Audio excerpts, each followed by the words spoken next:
ओम श्री परमात्मने नमः। ओम श्री सत्य गुरुदेवाय नमः।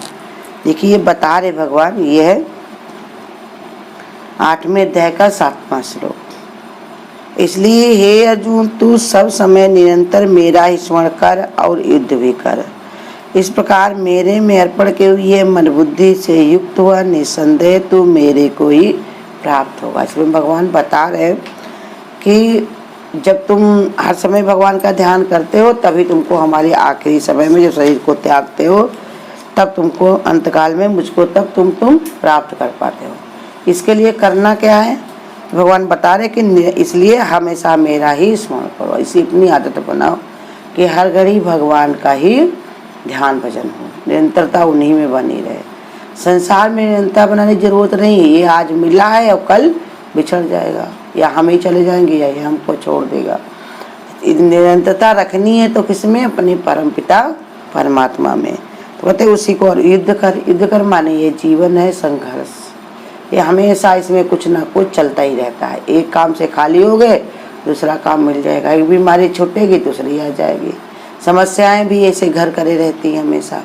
तो इसलिए समझा रहे भगवान कि यही युद्ध है जिंदगी में, कि हमेशा संघर्ष से भरा हुआ जीवन बना रहता है। तो कहते फिर भी तुम उसमें मेरे में मन बुद्धि लगाओ, ये तो चलता ही रहेगा। और मन और बुद्धि मेरे में युक्त करके तब हर समय मेरे में लगाए रखोगे तभी तुम हमको प्राप्त कर पाओगे। तो भगवान बताते युद्ध करते हुए भी निरंतर हर समय भगवान का चिंतन संभव है। भगवान के बताने का क्या मतलब है कि अगर ये संभव नहीं होता तो भगवान ने कह सकते थे कि जौन है कि ऐसा नहीं हो सकता युद्ध में, लेकिन भगवान के हिसाब से ये संभव है। अब भगवान के अगर हिसाब से ये संभव है तो हमको भी ये बात को मान लेना चाहिए। इसलिए भिन्न भिन्न युक्तियां हैं। यदि कोई कर्म योग के मार्ग का प्रतीक है तो जीवन के प्रत्येक कार्य को करता हुआ, जैसे माने कि नाटक का अभिनेता के बड़ी लगन से भूमिका कर रहा है, कहे अगर कोई उनको कर्म योग में कार्य में जो भी मिला है तो ऐसे कार्य करे जैसे उसको कोई अभिनेता को कोई बहुत बड़ा नाटक मिला है, उसी के अनुसार वो कार्य को कर रहा है भूमिका के अनुसार, और उसके निर्देशक को उसको संतुष्ट करना है। परमात्मा ऐसे बता रहे हमारा निर्देशक कौन है? परम पिता परमात्मा। तो उसी को संतुष्ट करना है, ये विचार करके कार्य को करें। इस प्रकार कर्मयोगी जीवन का प्रत्येक कर्म चाहे युद्ध ही क्यों ना हो, भगवान की शक्ति से भगवान की प्रीति के लिए और उसे भगवान के कार्य समझकर उसका निमित्त बनकर संपादित करता रहता है।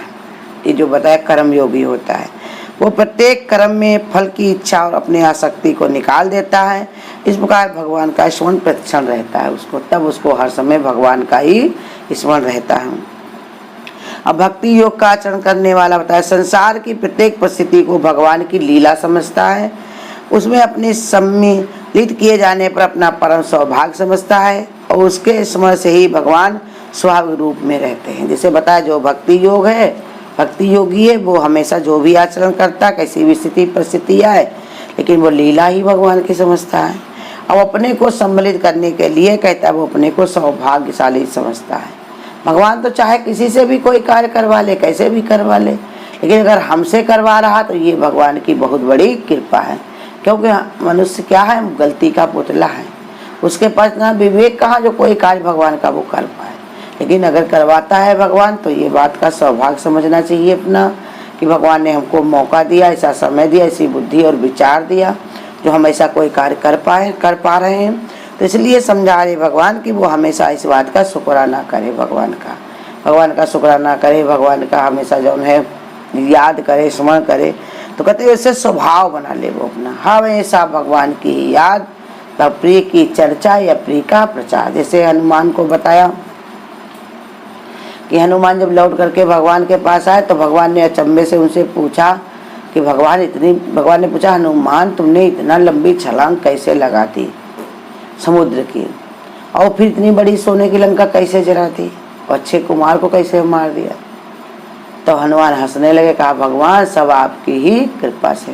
लेकिन अब हमारी समझ में एक बात नहीं आती कि जब तो आप सब कुछ कर ही सकते थे तो हमको क्यों भेजा, हमारी क्या जरूरत थी? तब भगवान ने बताया, इसलिए दिखाया संसार को कि जब भगवान के भक्त इतने ताकतवर होते हैं, इतने बड़े बड़े कार्य कर सकते हैं, तो भगवान कितना बड़ा कार्य कर सकता है। ऐसे ही भगवान बता रहे कि हम अगर तुम्हें कोई निमित्त कारण बना के कोई कार्य करवाते हैं तो किसके लिए? ज्ञान देने के लिए संसार, और हमारा कोई पर्पज नहीं कर तो हम भी सब सकते हैं, धरती को लौट के रख दें भगवान, लेकिन वो वैसा नहीं कर, कार्य सब करवाते हैं अपने कार्यकर्ताओं से। ये सब हम लोग कौन है? भगवान के हाथ की कठपुतली। जैसे वो नचाता है वैसे हम नाचते हुए चले जाते हैं। जितनी चाबी भरी राम ने उतना चले खिलौना। तो इसलिए बता रहे कि वो अपने को स्वभाव में ऐसा बना ले कि अपने को सौभाग्यशाली समझे कि भगवान ने हमको निमित्त बनाया है, ये भगवान की बहुत बड़ी कृपा है। हम तो इस काबिल नहीं थे, लेकिन काबिल अगर है तो कोई, भगवान ने हमको ही काबिल बनाया है। और बता रहे ज्ञान योग के मार्ग का पथिक पूर्ण रूप से निश्चित रहता है, निश्चिंत रहता है कि जो भी हो रहा है वो प्रकृति के गुणों द्वारा ही हो रहा है, उस सब में उसका कोई संबंध नहीं है। वो तो भगवान के अभेद ही स्थापित कर लेता है। उससे कोई ज्ञान योगी जो होता है वो भगवान से अभेद, माने कोई उसका भेद नहीं रह जाता। जैसे भगवान निरीक्षा हुआ बढ़िया क्षीर सागर में लेटा हुआ है, ऐसे ही ज्ञान योगी भी संसार में निरीक्षा होकर रहता है। उसकी न पुण्य में इच्छा, न पाप में इच्छा, न कर्म में इच्छा, न करने में ही इच्छा, कोई उसको कोई मतलब नहीं रहता। इसलिए बता रहे वो प्रकृति के गुणों द्वारा ही हो रहा, ऐसे उसके अंदर विचार बन जाते हैं। ऐसा पक्का हो जाता है उसको कि जो भी हो रहा सब प्रकृति से हो रहा, प्रकृति हमसे न्यारी है, हम प्रकृति से दूर हैं। तो इसलिए वो अभेद स्थापित कर लेता है। जैसे परमात्मा प्रकृति के साथ में रहते हुए भी अपने को बिल्कुल न्यारा रखता है, ऐसे ही ज्ञानी भी भगवान स्वरूप होकर, भगवान से भेद खत्म करके, भगवान स्वरूप होकर के वो संसार सृष्टि में ऐसे रहता है निरासक्त होकर। और ये बता रहे हैं यद्यपि सब साधना के भिन्न भिन्न पथ हैं, तथापि इसके प्रत्येक साधक के मन और बुद्धि भगवान को ही समर्पित रहते हैं। पर उन पर संसार के किसी भी कर्म का ना कोई विकार उत्पन्न होते हैं, ना कोई प्रभाव पड़ता है। इसलिए इस प्रकार साधक भगवान को ही प्राप्त होता। कहते अगर ये तीनों मार्ग हैं, ये पहला बता दिया कि जो है कर्म योगी, दूसरा बताया भक्ति योगी, तीसरा बता दिया ज्ञान योगी। ये तीनों मार्ग पर अगर कोई कायदे से चले तो वो कैसे रहेगा? उसका कर्म में कोई प्रभाव नहीं पड़ेगा। संसार में उसको कोई भी जो है कोई उसको फंसा, वो भगवान संसार में भी कोई नहीं फंसा सकता, और भगवान भी उसको जन्म मरने की बेड़ी नहीं डालता, क्योंकि उसका अपना कोई मन नहीं है। रहो दुनिया में यूं जैसे कमल रहता है पानी में। जब बार बार गुरु हमको बताता है कैसे रहो, दृष्टि की तरह आश्रम बने रहते हैं, बड़े बड़े धर्मशाला बने रहते हैं, लेकिन उनमें रहना कैसे, कहते रहते कैसे सब लोग हैं दृष्टि की तरह। जो जो उसको कार्य जो निमित्त वहाँ पर कमेटी बनाई जाती है, जो लोग कार्य समझते सही वही कार्य किया जाता है। बैंक में कैशियर होता है, वो कितना रुपया होने पर उसके हाथ में, फिर भी वो अपना पैसा नहीं मानता। जिसका जिसका होता है वो समय समय पर उसको दे दिया जाता है।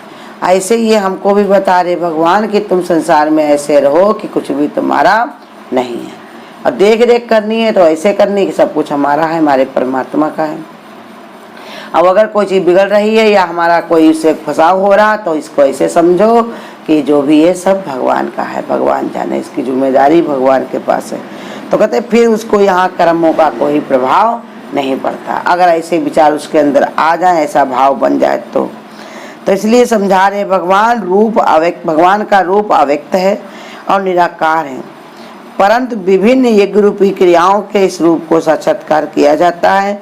सभी क्रियाएं प्रकृति के तीनों गुणों को अवलंबित होती हैं, इसलिए उन क्रियाओं के संबंध में भगवान ने प्रकृति के तीनों गुणों की कल्पना कर ली जाती है।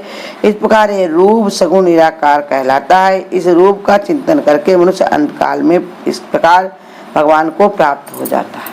ये बता रहे तीनों गुण जो हैं, ये तीनों गुण किसमें? प्रकृति में है, और तीनों गुणों के कारण इस प्रकृति में भगवान ने का कल्पना भगवान करता है, सहारा मिल जाता है प्रकृति का, तो कल्पना करके ये संसार बना देता है। अब इसी में भगवान निराकार होकर के भी सगुण हो जाता है। तभी बता रहे भगवान को कि जब ये निर्गुण और सगुण एक ही विचार बनाए, एक ही भाव रखे, हर समय यही विचार बनाए, जो निराकार है वो परमात्मा है, माने जो दिखाई नहीं पड़ता वो भी भगवान है, और जो देखने में नजर आता है वो भी भगवान ही है। परमात्मा के अलावा दूसरा और कुछ है नहीं।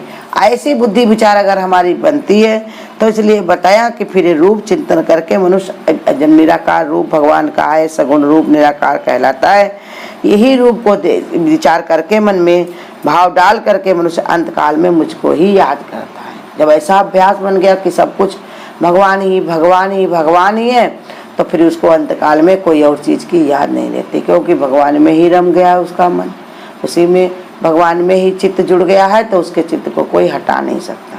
हमारा चित्त जुड़ जाए तो कोई चित्त को हटा नहीं सकता। अगर हम कर्म में अपने लग जाए तो हमको कोई हटा नहीं सकता, लेकिन हम खुद ढीले पड़ जाते हैं। अगर हमारी कोई कमियां रहती हैं तो फिर उसी के कारण हम पर वो कार्य सब जब नहीं होते हैं तब कहते हैं हमसे नहीं हुआ, भगवान कर दो। लेकिन भगवान कहते हैं वो पहले से ही हुआ है, तुम उसमें बीच में निमित्त कारण बने थे, अहंकार किया था, इसी के कारण तुमको ये बोझा भी उठाना पड़ा।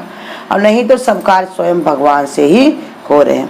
तो इसलिए बता रहे भगवान अपने स्वभाव को ही ऐसा बना लेना है, आदत बना लेनी है। मन हरिओम गाले, नाम जपने की आदत बना ले। हमेशा हर समय भगवान के स्मरण चिंतन में रहना है और हर समय भगवान का ही ध्यान भजन करना है। लेकिन गुरु बता रहे कार्य कोई भी हो, कैसा भी हो, मार्ग कोई भी हो, चाहे भक्ति हो, कर्म योगी हो और चाहे ज्ञान योगी हो, कोई मार्ग खराब नहीं है, लेकिन बस उसमें कायदे से रमने की जरूरत है। जैसे भक्ति को बताया, कर्म योगी अपने अभिनेता की तरह कार्य करता, भक्ति योगी जो होता है वो आसक्ति को त्याग करके काम करता, और ज्ञान योगी जो होता है वो तो भगवान जैसा ही उसका स्वभाव बन जाता। सब कुछ करते हुए भी वो अंदर से परम शांत रहता, निर्लेप बिल्कुल रहता है, उसको कोई भी बंधन में वो लिपायमान नहीं होता। यही गुरु बता रहे तुमको भी ज्ञान का हमेशा तेल लगा के रखना है अपनी बुद्धि पर, कि कुछ भी तुमको चिपके नहीं, करता भाव तुम्हारे अंदर कहीं से भी आए नहीं। लेकिन जल्दी से ये आ जाता है लोगों के अंदर, क्योंकि उनके अंदर देह अभ्यास है। जब तक देह अभ्यास नहीं छूटेगा तब तक ऐसा स्वभाव भी नहीं बन पाता है। हर समय जो भगवान का भजन चिंतन हो, धीरे धीरे जितना जितना देह का अभ्यास कम होता जाएगा उतने तुम्हारे अंदर जो है भगवान की भक्ति बढ़ती चली जाएगी। जितना जितना संसार के काम कम करोगे उतने उतना भगवान के कार्यों में ज़्यादा रमोगे, उतने उतना तुम्हारा चित्त हमेशा भगवान से ही जुड़ा रहेगा।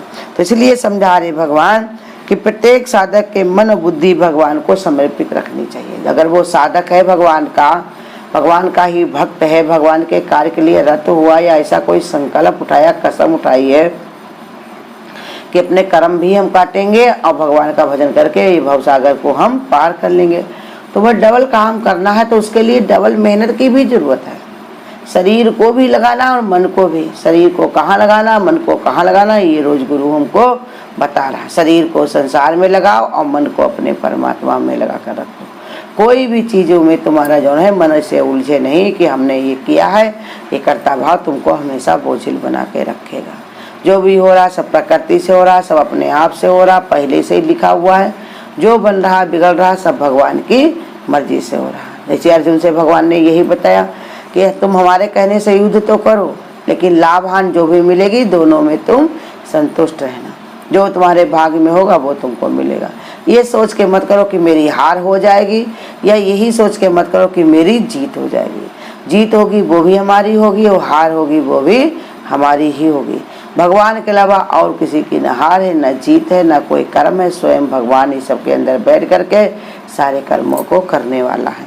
इसलिए भगवान यही समझा रहे कि हमेशा भगवान के ऐसा स्वभाव बनाओगे, निरंतरता रखोगे, तो हम अंतकाल में प्रायः इसी का स्मरण तुमको होगा।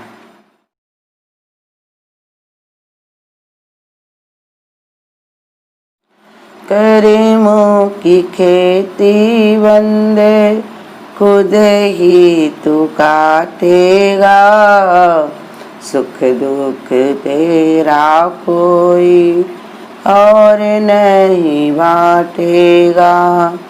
कर्मों की खेती बंदे खुद ही तू काटेगा, सुख दुख तेरा कोई और नहीं बांटेगा। बचपन गवाया तूने खेल और कूद में, मस्त जवानी गई वो भी तेरी भूल में।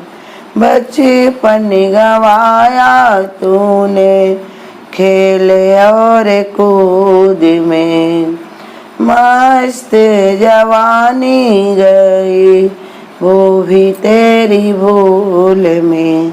समय यूं गवाना देना, देखो बुढ़ापे का, दुख सुख तेरा कोई और नहीं बाटेगा। करे मोह की खेती बंदे, खुद ही तो काटेगा। सुख दुख तेरा कोई और नहीं बाटेगा। करे करके काम खोटे नाम कमा लिया, पाप वाली गठरी का वजन बढ़ा लिया। कर के काम खोटे नाम कमा लिया, पाप वाली गठरी का वजन बढ़ा लिया। जो भी तूने काम किए सब किए घाटे का, सुख दुख तेरा कोई और नहीं बाटेगा। जिस दिन प्यारे तू जाएगा जहान से, दूर खड़े होंगे तेरे चाहते जो जान से। जिस दिन प्यारे तू जाएगा जहान से, दूर खड़े होंगे तेरे चाहते जो जान से। होगा हिसाब सब तेरे कर्म खाते का, सुख दुख तेरा कोई और नहीं बाटेगा। करने को आया क्या ये मानव विचार कर, पाना है प्रभु को तो सबसे तू प्यार कर। करने को आया क्या तू मानव विचार कर, पाना है प्रभु को तो सबसे तू प्यार कर। जितने भी दिन बंदे दुनिया में काटेगा, सुख दुख तेरा कोई और नहीं बाटेगा। करे मोह की खेती बंदे, खुद ही तो काटेगा। सुख दुख तेरा कोई और नहीं बाटेगा। अगर आपको आज की वीडियो अच्छी लगी हो तो वीडियो को लाइक और शेयर करना ना भूलें। आगे की वीडियोस देखने के लिए चैनल को सब्सक्राइब करें और नोटिफिकेशन